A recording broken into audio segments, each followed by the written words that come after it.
This is Soni Aralynn, and you are now listening to the Anime Assembled podcast with your host, Indy Uchiha and John Forsaken Powers.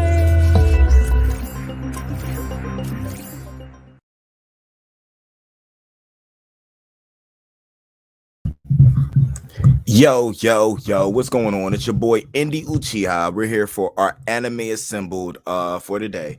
Doing a little bit something different. You'll have the official pod coming back next week. But I wanted to cover something that I thought was very interesting. I'm really into Japanese American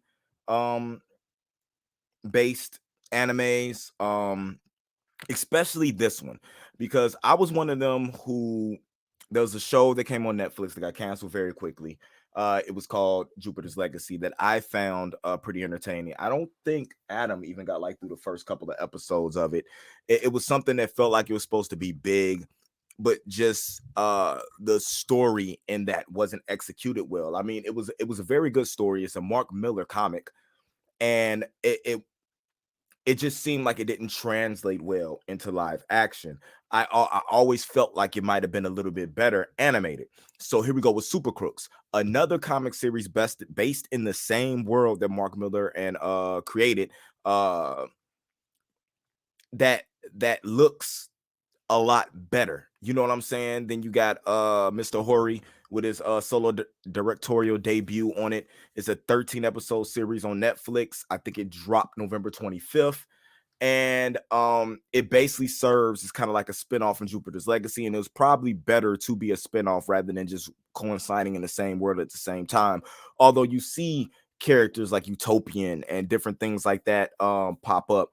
But I mean, to me, this was super dope, and it shows me how Jupiter's Legacy could have probably benefited from being, you know what I'm saying, a better show if it was animated.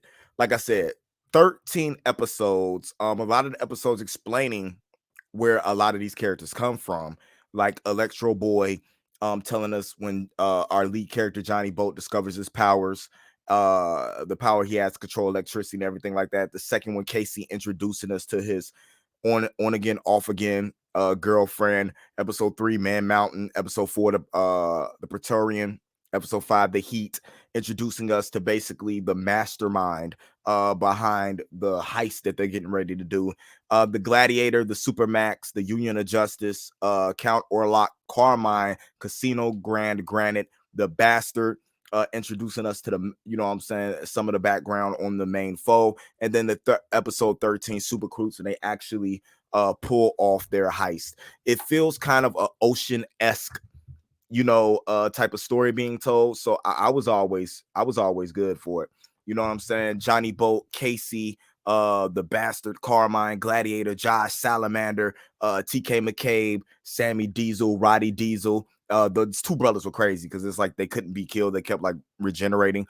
The Praetorian and Forecast are the characters that we mainly deal with when it comes into this episode, when it comes into what this is going to be. So I thought it was actually really good. Like I said, Johnny Boat he's kind of like a 2-bit crook looking to pull off the ultimate heist. He was originally wanted to be a hero, but he had this like crazy accident at a pool where he accidentally, I think, killed some people. So like after a chain reaction of deaths and scarring some of the kids at the party, it was like, I don't think it was a party. I think it was like they were just at a pool when he was trying to debut himself as like Electro Boy or something, and it all went awry. He switched to petty larceny when he found out that he could actually electrocute like ATMs and stuff in order to get money out.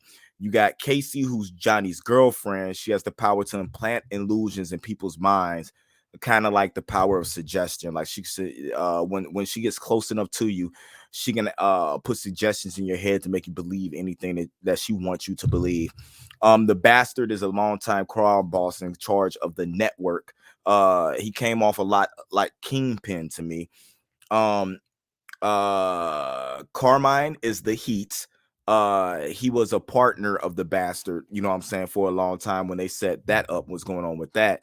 And you got a bunch of other characters who are members of the team. You have characters who are members of the Union of Justice. And if you paid attention to went with on in Jupiter's Legacy, you understand who the Union of Justice is and how they go about that, or what they go about. All in all, it is definitely worth the watch if you're into anime. I love the view of when Japanese creators, directors and stuff like that, when they take an American made thing and they put their spin on it. I love their view, you know what I'm saying, of America and how they look at everything. Everything just seems more vibrant, more bright. I feel like all of our stuff over here, whether it's animation or movies, everything is dark and dreary. There's a lot of comedy in this that comes across that, you know what I'm saying, sometimes works, sometimes doesn't, but it's a very honest version of what was promised. I mean, they promised like an Ocean's like storyline, and except it was with superheroes and villains, and that's exactly what they delivered to us. Again, it's an adaptation of a 4-issue comic by Leinil Francis and Mark Millar, and Netflix bought it. You know what I'm saying? After the company acquired Miller World Production, they decided that the series would go for it as a spinoff of Juice of the Legacy, since it takes place in the same universe. And it was the directorial debut of Motonobu. I wrote it down, but I'm pretty sure I'm never gonna be able to pronounce that right. Hori. After years of work on Psycho-Pass and the trilogy of Berserk films. So anybody who has saw Berserk, you know what I'm saying, you know that they got, you know what I'm saying, a cool person to do it. Now, Mark Millar has always been a dude who's been looked at controversially for the way he writes. But he's written some of Marvel's most influential, you know what I'm saying, comics in the past decade. What's going on? I mean, you got Marvel Civil War, Old Man Logan. He's also known for the adaptations that Matthew Vaughn's done for some of his works, Kick-Ass, Kingsman, because all those were very well, you know what I'm saying, received. I mean, I'm still looking for a Kick-Ass 3. We just had The King's Man, you know what I'm saying, a prequel to Kingsman movie just dropped. So I mean, he's a dope writer, but sometimes I feel like his style can be looked at as mean. I'm guessing could be looked at as being mean or insensitive, or maybe it's his look or his commentary on the cultural experience and things that are going on right now. But man, I mean, everything that gets adapted by him or of his is good. Whether it does big money or it doesn't, it just always comes off as really dope. Again, Super Crooks is basically I kind of feel like it encompasses a group, but it focuses on Johnny Boat and his petty criminal organization that he wants to build, or how he wants to be one of the best best criminals ever, and looked at it like as like this legend, and even like promises to quit the game so he can marry Casey, and ends up going on one more heist and getting locked up and different stuff, and how that affects his relationship with his girlfriend and different things like that. And the fact that like they have to evade the Union of Justice and the network, because the network is actually a crime organization that takes a piece. It's almost like a union.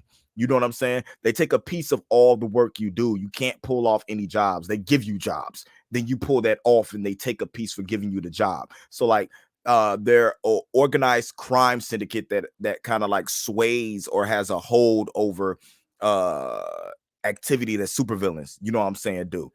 But they end up getting with the Heat, who is a old, you know what I'm saying, friend of the Bastard, and they end up planning like a high stake heist of some artifact that they need. And they have to break people out of jail. It's car chases. It's like huge battles. It's a bunch of double crosses. It's like all the aspects you would want from a classic heist film. It is in this. All the action in this is very well done. The voice acting is solid in Japanese and English. So whether you're a fan of sub or dub, I think you'll like it. The only problem I think that has is being only 13 episodes and not even being like a fleshed out series. I think that the script might have been lacking a little bit. just a little bit. For anybody who's watched The Boys, you would think there's Boys-esque elements when it comes to the jokes, the satire and everything like that. But watch this as its own. You know what I'm saying? The leader of the network, as I said before, who is the bastard, reminds, if you want to try to apply your view of somebody on, think of Wilson Fisk, but a lot more evil. You know what I'm saying? A lot not giving up, because the bastard has the power to like overload people's brains and make their heads explode or something like that. Like he's a deadlier villain in immediately or like straight up front than Wilson Fisk is. I feel like Wilson Fisk is a little more dangerous as far as plot and control the things that he has, but the bastard is somebody who doesn't mind getting their mind dirty, if I could say that. uh the it it runs like a regular heist film. You know what I'm saying? It goes into doing small jobs leading up to the one heist that you don't, you know what I'm saying? So you don't have to, the last heist you'll ever have to do, right? And assembling that team that will make that heist go. Some of it gets a little bit of clunky when it's going through, but the relationship that Johnny has with all characters throughout is, to me, is what really pushes this series forward and makes it watchable. There were some episodes that I fell out of, especially in the middle chunks, like 5, 6, 7, but it was his storyline and how he was handling the situation to step up as a pseudo leader and what was going on that made me, and the whole thing about him swaying between being good, being a villain, and the code of ethics and stuff that he had, that really made it worthwhile watching. You know what I'm saying? Staying on just to see the decisions that were made in them episodes instead of skipping forward, you know what I'm saying, if I found it bored or anything like that. There's some great backgrounds, great set pieces, whether it's the island, whether it's San Francisco, seeing trolleys, different things like that. Watch people use ice powers to get away from superheroes, watching the different abilities that a lot of the superheroes had. And that made it very interesting to watch, and you know it would be beautiful, especially with, I feel like, this almost throwback to simple animation. You know what I'm saying? It's real clean, but the colors, you know what I'm saying, were kind of dull but striking at the same time. But Studio Bones is were the animators of this series, and they just found a really good way to pull off like simple powers, you know, because there was nobody that had like extravagant, like off the wall powers like you would expect from superhero stuff that we watch now, whether it's, you know, WandaVision, Loki, and everything like that. These powers were simple, you know what I'm saying? But the studio is known for doing anime like Soul Eater, Full Metal Alchemist, My Hero Academia, just to name a few, and that makes their work more than worth, you know what I'm saying, superhero action alone. So it was very engaging, the visuals that you got when it came to this show. I was really impressed by a lot, especially when electricity, or is it the Pantheon? I can't remember the hero's name, who his powers were a gamble. Like he had different powers every time he stepped up, and it's like rolling the dice on which ones were going to activate. And the fact that they were able to animate that, you know what I'm saying, on the fly, it was really dope with me. Like this show itself will inspire you to maybe watch Jupiter's Legacy. So if you haven't seen Jupiter's Legacy, watch Super Crooks first, then go see Jupiter Legacy, man. It's a bunch of different social aspects. The writing is a little bit shaky. The pacing is off at sometimes, but it's kind of like not enough to set it off the rails when it comes to this show. It actually turns out to be a great season of anime, better than that Godzilla thing that I reviewed last time. This was a good watch. It's a good sit down, maybe 2 days, bang out 13 episodes, and you'll be happy. And then maybe after that, it leads you into Jupiter's Legacy. And in hindsight, watching this made Jupiter's Legacy be a little bit better to me. You know what I'm saying? Like kind of like when we watch Endgame and other films, and then maybe Thor: Dark World was better after you watch Ragnarok or something like that. It felt a little better. You know what I'm saying? So I might actually go back and rewatch Jupiter's Legacy and review it after watching Super Crooks to see if it changes how I feel about that, you know what I'm saying, particular project to start off with. All right. Guys, let me know if you watched this, what you thought about it. If you watched Jupiter Legacy, leave your comments on how you felt about that below, because you know what, I am going to go back and review that after watching this.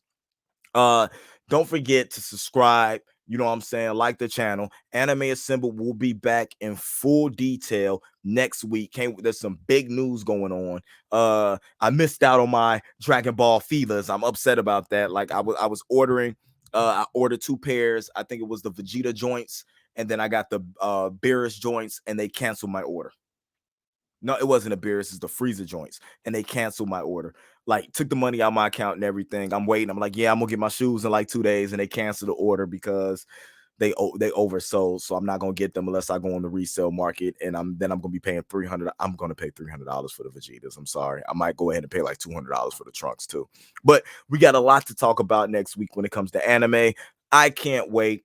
Check this out if you haven't checked it out. If you're into Mark Millar's writing, it's worth the watch. You know what I'm saying? And I know a lot of you are into Old Man Logan. I know a lot of you love Civil War, you know what I'm saying, among other things. So if you're down with Mark Millar's writing, check out Super Crooks. So until next time, as always, this is not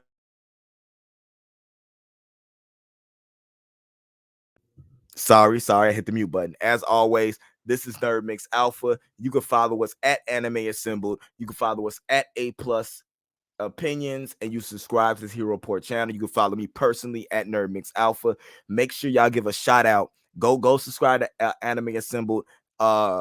Forsaken is doing a lot of work on there. He makes sure he's posting for you guys daily, giving you some type of info. He's conversing with you guys. He's following you guys back. So go over to the Anime Assembled Instagram, engage with my boy. We do have an A+ Discord up. You can go to the Facebook page to get more news about that. And until next time, as always, this is your boy Indy Uchiha. Keep it A+. This has been a Nerd Mix. I'm out. This is Soni Aralynn, and you are now listening to the Anime Assembled podcast with your host, Indy Uchiha and John Forsaken Power.